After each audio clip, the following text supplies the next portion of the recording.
Welcome into KC Sports Tonight. Happy Wednesday. Happy Hump Day, January 28th. Gabe, we got to hear from Eric Bieniemy for the first time in a long time because he's back in Kansas City. And as he said in his Zoom media availability today, he waited out the storm to come down here. So I guess that's why we had to wait a few days to get him on Zoom. But we got him.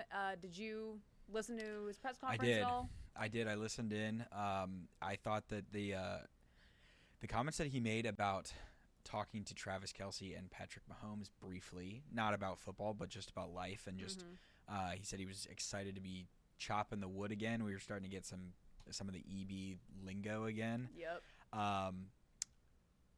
There's just more and more things pointing toward Travis Kelce playing for another season, and I don't know if the Eric Bieniemy rehiring was the thing that pushed him over the edge, or whether he was just already going to come to that decision. But I would honestly, given the way that everyone in the organization has talked about it, the way that Clark Hunt expressed interest in him coming back on Good Morning Football yesterday, I would be at this point I'd be kind of surprised if he doesn't. But I think that the press conference from Andy Reid at the start of the week, and then the press conference today with Eric Bieniemy, you're hearing kind of similar things. He was really, really praising Ben Johnson for things, and he was talking about the run game with the Chiefs, which I think is going to be one of those wait and see things, at least for my perspective, as to whether they get better at it. Because it also depends who they get in the building. It also depends, exactly. It depends on what they do from a scheme standpoint, but it also depends, as you say, as who is running the football, because they will presumably have one, if not two, new running backs, whether that's free agency or the draft, remains to be seen. I think it's one of the biggest question marks of the offseason, and there's so much to dive into.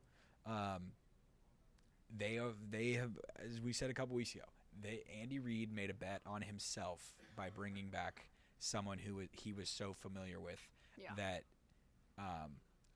it was a bet on kind of nostalgia, and it was a bet on chemistry and all those kinds of things. We'll see if it plays out, but Eric Bieniemy press conferences, just that as an experience, are back, and those are back. fun. So from like our job perspective, I think that's a good thing for us. We'll see if it's good for the Chiefs. Yeah.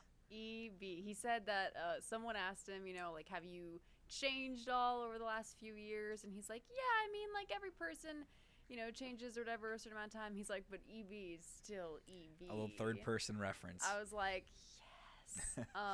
The main takeaway that I got was that it was great to talk to him, but very clearly, like, not a lot of football has been discussed because, like, several reporters were trying to ask him, like, oh, what plans are you thinking about for, what did you learn that you're going to take with you here, and what do you want to implement? How are you going to make these changes? It was specifically the how are you going to go about making these changes of, like, any issues that were had in this offense or whatever. And he kind of just kept saying, he's like, it's very early. I just got here. So. I think all of that. I think that's something that we're just not going to get a truthful answer on at this point. Yeah. And I don't know if we'll get a truthful answer on it when it comes to OTAs and mini camp and training camp in St. Joe again this summer. Mm-hmm. But I will promise you that late January, whatever Eric Bieniemy has told Andy Reid during their interview process or rehiring process was not going to make it to a Zoom press conference with reporters today. Yeah, and but he did say he called himself a kid in a candy shop, which I thought was fun, saying he just feels so giddy and so happy to be back in Kansas City. He did say that Chicago, it was starting to feel like home, but when Big Red calls, you have to realize that maybe it's time to go back to your real home, which I thought was a cool little quote from him. He basically just said, it was too good of an opportunity to say no to. And I mean, also when you look at the big picture of it, like he was the running backs coach, and it is an upgrade position to begin with. Yeah. So, like, yeah. But I'm sure he's happy to be back with Andy Reid. And as Andy Reid confirmed on Monday, he's still going to be calling plays, but he's happy to take input like he always has. So that's that. Any more Eric Bieniemy thoughts before we move on to snub or no snub? I'm in wait and see mode. Yeah, me too. I've been critical of it from a process standpoint. We'll see whether it yields good results. This organization has done poor process things and had good results before, and I think that the poor process resulted in bad results this season, and we'll see whether 2026 is a lesson learned or if something changes. This is still the offensive coordinator that helped them get 2 Super Bowl rings, so maybe he's still got it. We're gonna wait and see, like Gabe said. Someone else who's gonna have to wait and see when he gets to be in the Hall of Fame is Bill Belichick. What was your initial reaction when you got the notification that he is not first ballot Hall of Famer? Yeah, I was pretty shocked.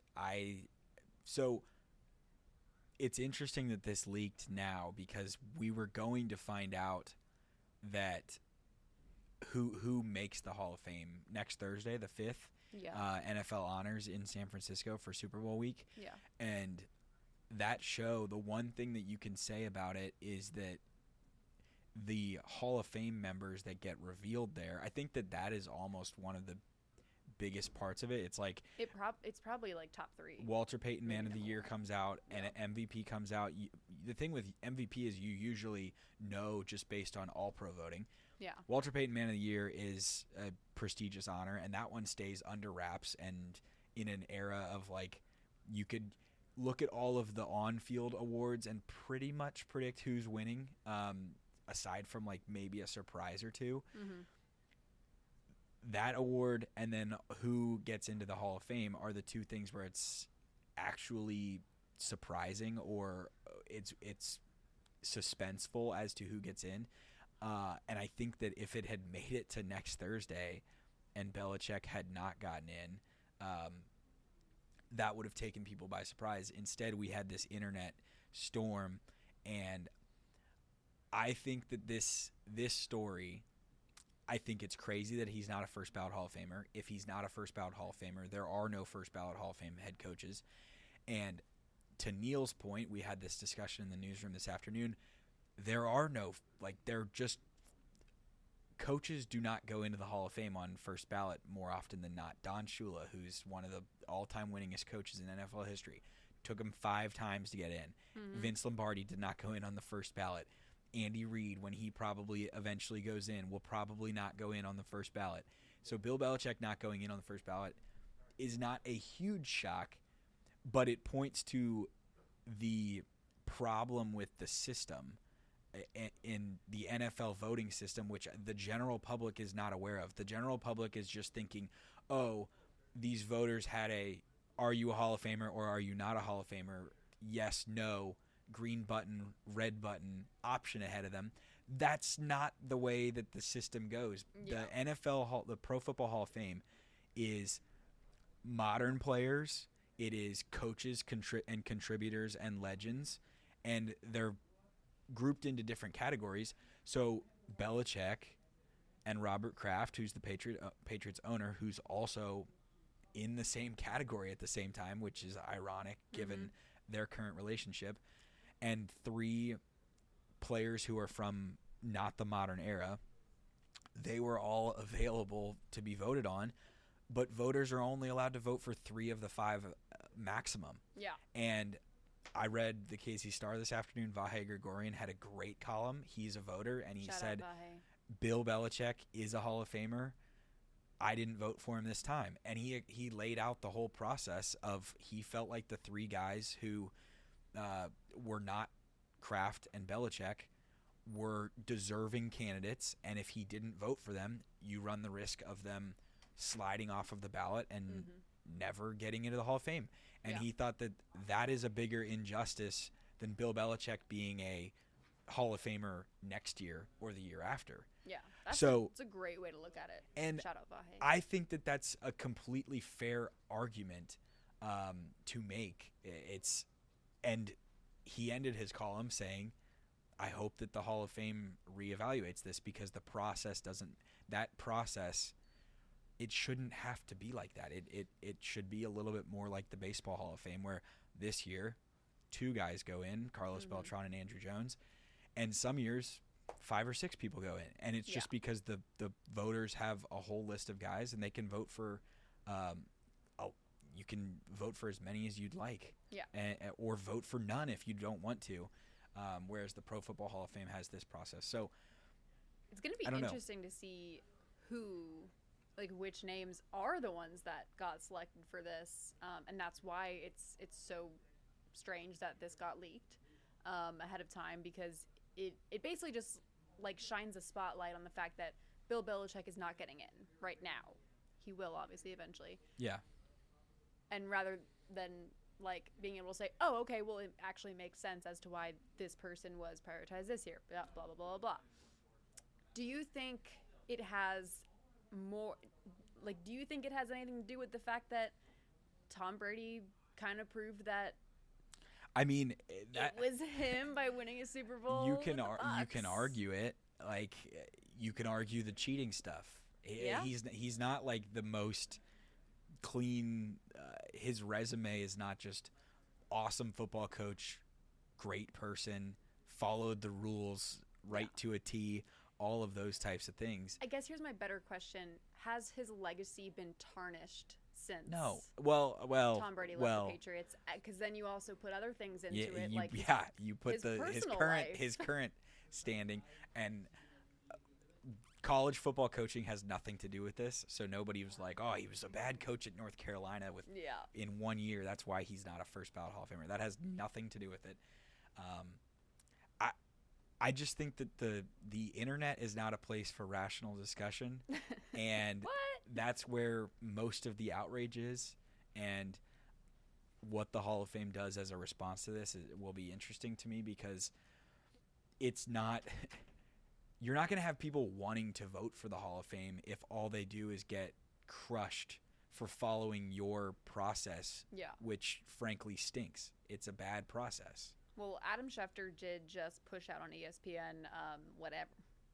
Do with this what you will. The Pro Football Hall of Fame released a statement today that it could remove voters who violated bylaws. So I think that speaks more to voters talking about other voters and how they argued, because someone has to, as crazy as it is, going into the process of it, someone has to stand up in front of the voters and make the case, make the argument for people to make the Hall of Fame. You get tasked with, this person is a candidate, make their Hall of Fame case, and then people get to argue and discuss it, I guess, for the sake of everyone having an opinion about it.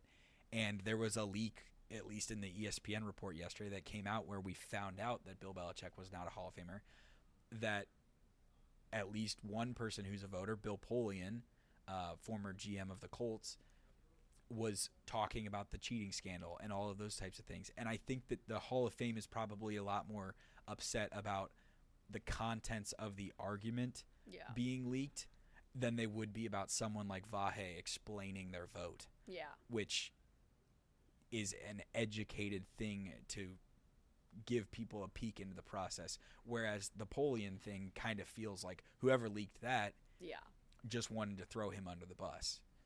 And for the record, Bill Polian told Matt Verderam, who works for Sports Illustrated, that he did vote for Belichick. So everyone's word is who knows what the actual voting block is. Yep. But I don't know. I really do think, though, that this has enough of a chance to stir the pot to the point that the voting process changes. Or maybe it doesn't, because maybe the Hall of Fame loves this, that they've got people talking about it. Yeah, for sure. People for sure want to see who the names are going to be next Thursday now. So, all right, that's it for the NFL, because we have some more Jerome Tang comments to discuss. And I don't know what else to title it at this point other than Jerome Tang's comments. He is... Jerome Tang's excuses? Jerome Tang's excuses. Because that's what it was. Jerome Tang is on. He's making waves on the Twitters again, the social medias. Last night, K-State loses a close one. I'll say it was close. Close one at West Virginia.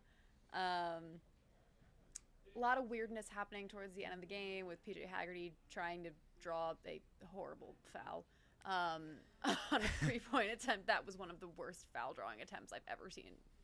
That was bad. Sorry. It was. Obviously doesn't get the foul because it wasn't a foul. And they lose the game, and Jerome Tang kind of avoided getting fined by the Big 12 or whatever for making any ref comments. But in like the very last question of his press conference, someone asked him, simple question, in one word, describe what the Big 12 is like Big 12 basketball. And it starts off, he gives one word, and then he just goes into a 2-minute answer about how it starts with, he's talking about how he's trying to build a program so that you can compete in a conference as dominant as the Big 12 for men's basketball.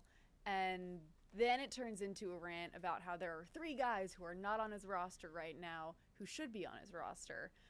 He didn't name those players, but if you were paying attention to K-State men's basketball roster, you can get to 2 of the 3. I don't know who the third one is. I bookmarked who. Tyreek Smith, who transferred from Memphis during a season and didn't get a waiver, which he shouldn't have, which is in the era of weird NCAA rules. That one at least makes sense. Max Jones was the other one. And he was on the team last year. He was on the team last year. He played 5 years of college basketball at the Division II and Division I level. Shouldn't have gotten a waiver. It makes plenty of sense that he didn't. Yes. People are thinking that it's Bryce Desert. Okay. And he's I believe he was an international player. I think so. Who they couldn't get cleared. And he kept saying it's because the NCAA or whoever is changing the rules. So he's not able to build a roster because they keep changing the rules on him. I think that if there's K-State fans listening to this, we're preaching to the choir. And if there's KU or Mizzou fans listening to this, they're, for the most part, probably just listening out of sheer joy for the disaster that has taken place in Manhattan this season and the failure to this season. Well, the failure to rebuild or continue to fix things that have been issues for the last 2 seasons, essentially since Marquise Noel and Keontae Johnson led him on a crazy Elite 8 run and a team that you could argue should have gone to the Final Four if they hadn't lost to FAU and kind of choked that game away. I don't understand every single game that K-State loses, there's a new excuse, and there's this time it's this nonsensical stuff about guys, the rules changing. Jerome Tang has coached at K-State for the entirety of his time at K-State in the NIL era. So you can argue that the transfer portal and the eligibility rulings and all of those types of things are confusing.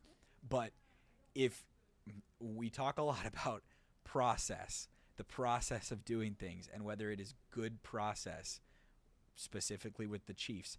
I will say this for Jerome Tang. If you thought that your plan was going to be, as a process, to bring in a guy from a school who had already played in an exhibition game for another university and play him in that season, and you also planned on a guy getting a 6th year who has played all 5 seasons at the NCAA level, Division I or Division II, that eligibility remains the same. You expected to fall back upon a, frankly, stupid process. Like, that doesn't make any logical sense to try to do things that way.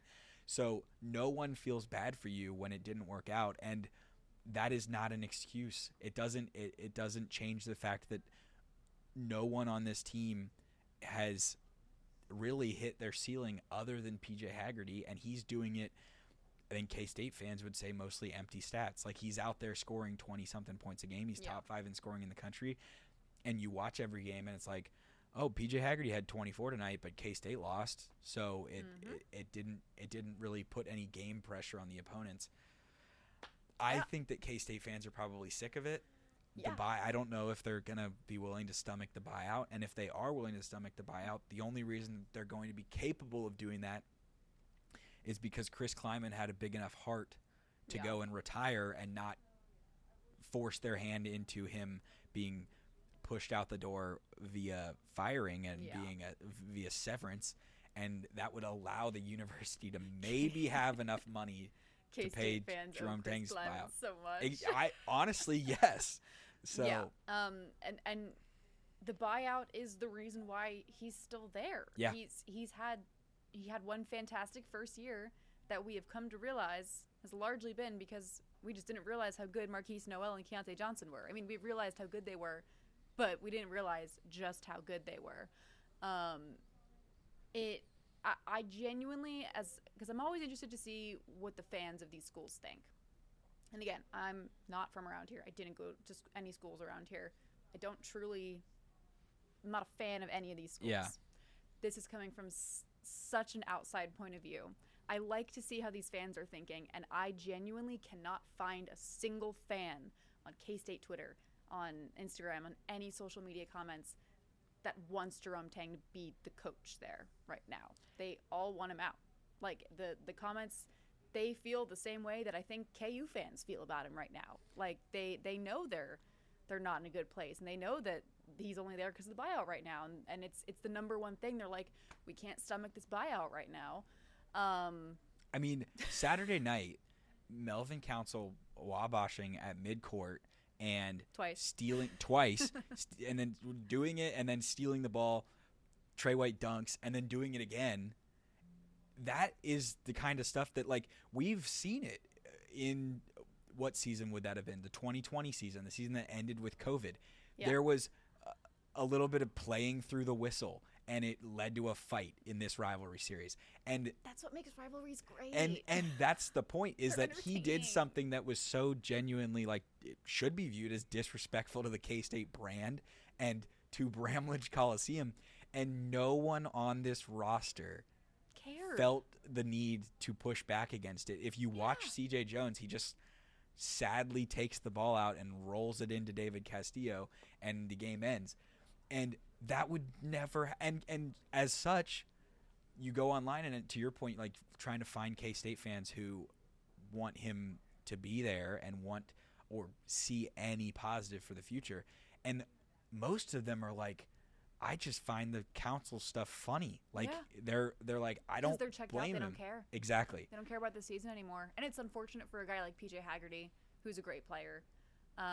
It's unfortunate that he's spending a year here at K-State surrounded by a team that's just bottom of the Big 12. And every post-game comment that I see is I don't like how much – and I understand as a coach you always want your players to be better.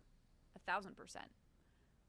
But I don't think it's flattering when a coach says it so frequently and so publicly, like, all the time.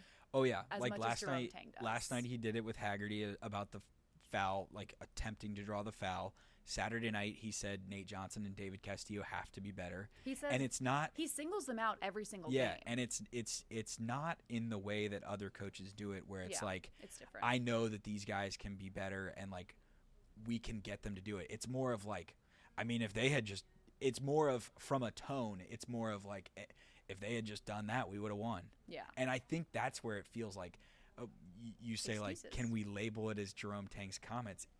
It's just Jerome Tang's excuses, and every loss brings a new one. So it's brutal, but the fan base is on the verge of apathy, and that's where, as an athletic director, Gene Taylor, you've got to be terrified. That's something I always really respect about Chris Kleiman. Chris Kleiman was like the best coach in terms of put it all on me. Like, even if maybe he really was like, dang it, I wish like blank kid, caught the ball or made the play or whatever. Yeah. He never said it in a press conference. So, I don't know. That those are my 2 cents on that. Quick 2 minutes before we go. AJ Jabansta, Darryn Peterson against each other. 2 of the best freshmen, maybe the 2 best freshmen in the country. College Game Day is going to be at Allen Fieldhouse this Saturday. Darryn Peterson is expected to play, is what we're hearing. That's what Bill Self told John Rothstein today. So yeah, that's what we're hearing. How excited are you for this matchup? I think it's huge. It's crazy to me the camping story that Zach Fisher did yesterday in Lawrence was great. Just to see that back, and it's special that they have the whole week because it's ironically the one spot in the schedule where KU has the whole week off just with the new Big 12 schedule. But just if you have, there's a lot to be made about college basketball and conference realignment and college football and like what you get as a fan. But if you're a KU basketball season ticket holder, or if you're just someone who just occasionally goes to a game or two a year, there's so many good options. Like you're getting Peterson versus DeBanza. You're getting next week presumably undefeated number 1 Arizona, and then in a couple weeks you get Houston, and all of those are home games. All of those are great environments. You've already gotten the Iowa State game this year. There's nothing better than there's few things better in sports than a fired up Allen Fieldhouse in a big game.